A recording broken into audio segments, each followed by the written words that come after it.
নমস্কার, আজ আপনাদের সামনে হাজারদুয়ারি প্রাসাদ সম্পর্কে কিছু অজানা ও আকর্ষণীয় তথ্য নিয়ে এসেছি। হাজারদুয়ারি নামটি এসেছে এখনকার হাজার দরজা, তবে বাস্তবে 100টি দরজা আসল, বাকি প্রায় 900টি দরজা নকল।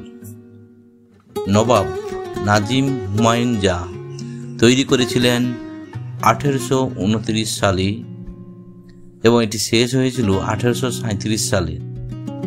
সাধারণভাবে প্রাসাদটি হাজারদুয়ারি নামে প্রচলিত হলেও হুমায়ুন যা একে বড় কুঠি নামেই ডাকতেন।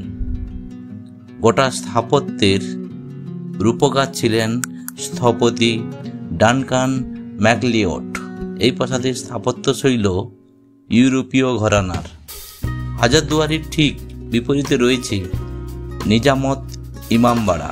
মহরমের দিন এটি সাধারণ মানুষের জন্য খুলে দেওয়া হয়, বাকি দিনগুলি বন্ধ থাকে।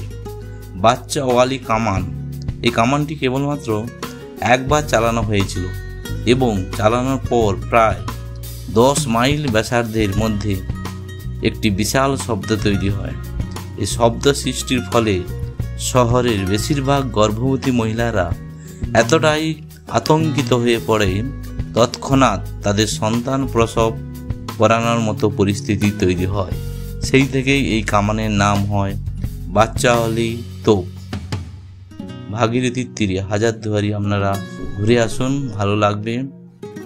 আমার পেজটি শেয়ার করবেন এবং সাবস্ক্রাইব করে দেবেন। ধন্যবাদ।